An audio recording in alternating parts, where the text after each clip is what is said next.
చేస్తున్నావు అత్తమ్మ? అన్నం తినకపోయినావు? తింటానే, ఇప్పుడే కొంచెం అయినాక తింటది.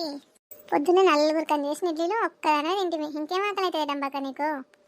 టైం అయిందిగా అత్తమ్మ, మరి తింటే అయిపో కదా. ఏమో ఇక ఆకలి అయితే లేదు, తర్వాత తింటే రాదు. 5 ఇడ్లీలు తింటివి, ఇంకేం ఆకలి అవుతుంది నీకు ఇప్పుడు? అత్తమ్మ, మా అమ్మ ఫోన్ చేసింది, వెళ్ళక చాలా రోజులు అవుతుంది కదా, నన్ను వచ్చి ఒక 4 రోజులు ఉండిపోమ్మంటుంది. నేను ఈరోజు వెళ్తాను అత్తమ్మ. ఏం పోతావే? నాకు అస్సలు శాతం అయితే లేదు. ఇంట్లో పని అంతా ఎవరు చేస్తారు? పొద్దున్నే రాజు పోతారు, ఎవరు వండి పెడతారే? నాకైతే శాతం అయితే లేదు. ఒక 4 రోజులు అయినాక పోదు, తీయి రాదు. మొన్ననే పోయొత్తి. మొన్న నేను పోయి 6 నెలలు అవుతుంది అత్తమ్మ. నేను అసలు మా ఇంటి ఎన్ని రోజులు అవుతుంది చెప్పు? ఊకే అమ్మ కూడా ఊకే రమ్మంటుంది, ఒకసారి పోయి వచ్చి వస్తుంది రాదు. వద్దే, నాకు అసలు రాత్రి నుంచి మోషన్స్ అయితే నాకు అస్సలు శాతం అయితే లేదే. నువ్వు పోతే ఎట్లనే లత ఈ టైంలో, తర్వాత పోతే రాదు. అమ్మడం బక్క, పొద్దున్నే 5 ఇడ్లీలు తింటివి, ఇప్పుడేమో మోషన్స్ అని పడుతుంది. నేను పోతాననేసరికి ఇక నేను పోతే పని అంతా అవుతుంది, నీకు అవుతుంది. కానీ ఇక నేను మా ఇంటికి పోకుండా ఉండాలి.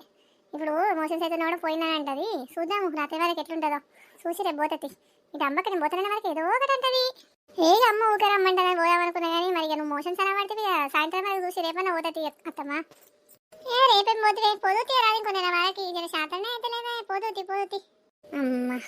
సరే అత్తమ్మ, చూస్తుంది. నేను అమ్మకు చెప్తుంది, అత్తమ్మ శాతం అయితే లేదంటే నేను చెప్తా. కానీ నువ్వు ఇక కూర్చో అత్తమ్మ. నాకు ఎక్కడ బోన్లు అక్కడే ఉన్నాయి, నేను దూరేసి వస్తాను. కూర్చో. ఇంటికి పోతుంది, ఇంటికి పోతే ఇంత చాకరీ ఎవరు చేయాలి? ఆడు పొద్దున్నే పోతాడు, పొద్దున్న లేసి ఎవరు పెట్టాలి? అమ్మ ఇవాళైతే తప్పించుకున్నది. అమ్మో దీన్ని ఓనియోది ఇప్పుడు. అమ్మ ఇది పోతే మొత్తం పనంతా నాకే పడుతుంది. అమ్మో ఇది ఉంటే తినకుండా కూర్చొని, ఇది పోతే పనంతా వేయాలంటే నా మొదటి చెట్టు ఏడో పని అవుతుంది. అగో బుజ్జవ్వా, నువ్వేనా? చెప్పకుండా వచ్చినావేందమ్మా? బాగున్నావా? బాగున్నానే అమ్మా. ఇక నువ్వు చెప్పకుండా వస్తే సర్ప్రైజ్ అవుతావని చెప్పకుండా